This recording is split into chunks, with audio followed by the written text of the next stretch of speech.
नेपाल में नए नक्शे के साथ 100 रुपए के नोटों की छपाई को लेकर भारत की नाराजगी पर नेपाल की सरकार ने प्रतिक्रिया दी है।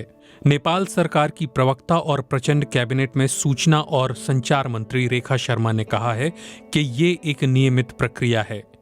बीबीसी न्यूज नेपाली से बात करते हुए उन्होंने कहा, नेपाल राष्ट्र बैंक में पुराने नक्शों वाले बैंक नोट खत्म होने वाले हैं, इसीलिए उन्हें नए नोट छापने की अनुमति दी गई है। उन्होंने कहा, चूंकि पिछले डिजाइन में पुराना नक्शा लगाया गया था, इसलिए जब हमने उसे छापा तो ऐसा लगा जैसे हमें नए नक्शे के बारे में मालूम ही नहीं है। ये एक नियमित प्रक्रिया है क्योंकि नोटों के डिजाइन को बदलने का निर्णय कैबिनेट को लेना है। इससे ज्यादा कुछ भी नहीं हुआ है। नेपाल सरकार के इस फैसले पर भारत के विदेश मंत्री एस जयशंकर ने कहा, नए नोटों में दोनों देशों के बीच एक विवादित क्षेत्र का नक्शा शामिल करने के एक तरफा फैसले का वास्तविक स्थिति पर कोई असर नहीं पड़ेगा। हमारी स्थिति बहुत साफ है। हम एक स्थापित मंच से अपनी सीमाओं के बारे में बात कर रहे हैं, लेकिन इस बीच उन्होंने जो एक तरफा फैसला लिया वो हमारे बीच की स्थिति या उस जगह की वास्तविकता को नहीं बदल सकता। नेपाल में पिछले गुरुवार को कैबिनेट की बैठक में नेपाल राष्ट्र बैंक को अपने देश के नए नक्शे के साथ 100 रुपए के नोट छापने की मंजूरी देने का फैसला किया गया था। एक ओर जहां नेपाल सरकार के इस फैसले से भारत सरकार में नाराजगी है, वहीं नेपाल के ही कूटनीति और अर्थव्यवस्था के कुछ विशेषज्ञों ने भी इसे प्रचंड सरकार का अपरिपक्व कदम बताया है। नेपाल ने साल 2020 के जून महीने में देश का आधिकारिक मानचित्र जारी किया था, जिसमें कालापानी, लिम्पियाथुरा और लिपुलेख को दिखाया गया है।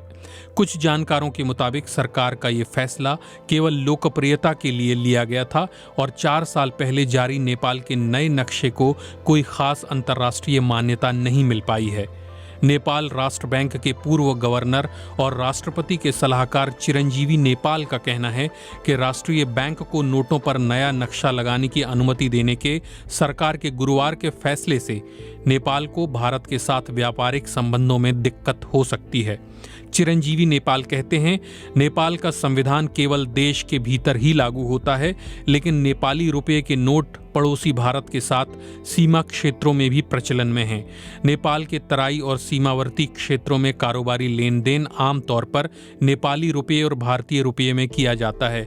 जैसे ही नए नक्शे वाले 100 रुपये के नेपाली नोट बाजार में आएंगे तो हो सकता है कि ये भारत में लगने वाले सीमावर्ती बाजारों में काम नहीं करेंगे। चिरंजीवी नेपाल का कहना है कि सबसे पहले नेपाल को नए मानचित्र की अंतर्राष्ट्रीय स्वीकार्यता बढ़ानी चाहिए थी।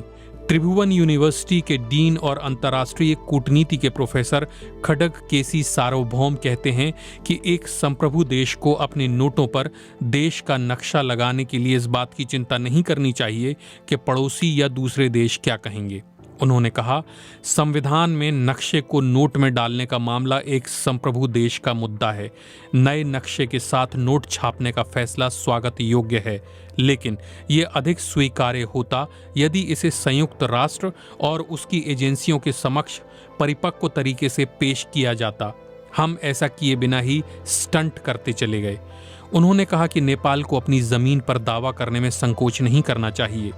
नेपाली संसद की अंतर्राष्ट्रीय संबंध समिति के अध्यक्ष राजकिशोर यादव का भी ये कहना है कि सरकार ने दीर्घकालिक प्रभाव को देखे बिना ही नक्शे को नोटों में डालने का फैसला किया है। उन्होंने कहा, मुझे लगता है कि ये निर्णय केवल घरेलू मुद्दों के आधार पर लिया गया है।